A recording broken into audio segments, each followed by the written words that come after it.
Doctor గారు మహేష్ ఇలా అడుగుతున్నారు. మా బాబు వయసు 2 సంవత్సరాలు. వాడు నిద్రలో మూలుగుతున్నాడు. ఒక్కోసారి అది గురకలాగా కూడా అనిపిస్తోంది. పిల్లలు నిద్రలో ఎందుకు మూలుగుతారు? మా బాబుకు శ్వాస వ్యవస్థలో ఏదైనా సమస్య ఉండవచ్చా, లేక వాడికి ఏదైనా మానసిక సమస్య ఉండవచ్చా? సలహా ఇవ్వండి అని అడుగుతున్నారు.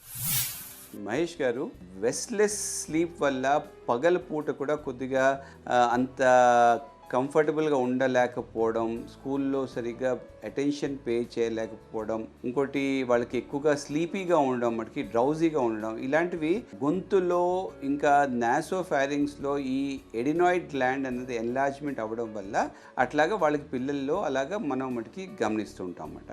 సో ఇది ఉన్నట్లయితే మీరు క్లియర్గా ఒకసారి దాన్ని మటుకి వీడియో ఒకసారి మటుకు తీయాలి. అసలు ఆ బ్రీదింగ్ ప్యాటర్న్ ఎలా ఉంది, సౌండ్ ఎలా ఉంది, మౌత్ అయితే మటుకు ఓపెన్గా ఉందా, బాడీలో ఏమైనా మటుకి మూమెంట్స్ ఉన్నాయా, పీడియాట్రిషియన్ దగ్గరికి కానీ ఏమైనా ఈఎన్టీ స్పెషలిస్ట్ కానీ వాళ్ళు కానీ తీసుకెళ్తే ఆ ప్యాటర్న్ చూసి మీరు ఇచ్చిన హిస్టరీ బట్టి వాళ్ళు ఏమైనా ఎక్స్రే కానీ ఏమైనా స్కానింగ్ కానీ వాళ్ళు ఏమో మటుకి అడగొచ్చు.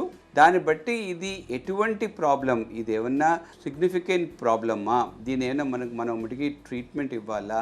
యూజువల్గా ఇవి చాలా వరకు సందర్భాల్లో ఇది టెంపరీగా ఉంటాయి. కొన్నాళ్ళ వరకు ఒక 6 months 1 year 1.5 years వరకు ఇలా ఉండి స్లోగా అది నెమ్మదిగా న్యాచురల్గా లింఫాయిడ్ ఆర్గన్స్ కొద్దిగా విగ్రెస్ అవుతున్న టైంలో అవి నెమ్మదిగా అవి తగ్గిపోతూ ఉంటాయి. సో యూజువల్గా మనం ఏం చేస్తామంటే ఇట్లాంటి పిల్లలకి మెడిసిన్స్ ఒకటే ఇస్తాం అన్నమాట. కానీ ఒకవేళ దీంతో పాటు ఫ్రీక్వెంట్గా fevers, Colts, hospital admissions, OPD visits ఎక్కువ అవుతుంటే వాళ్ళకి మనం ఇవాల్యుయేషన్ చేసి ఏమన్నా మెడిసిన్స్, యాంటీబయాటిక్స్ మాటికి ఇవ్వాల్సిన అవసరం ఉంది అంటే మనం ఏం చేయాలి అంటే మనం దానికి ఏమైనా సర్జికల్ కరెక్షన్ ఏమైనా అవసరం ఉన్నదా లేదా అని మనం ఒకసారి మనకి చూసుకొని దాని విషయం కూడా మనం ఒకసారి మనకి ఆలోచించాల్సిన అవసరం ఉంటుంది.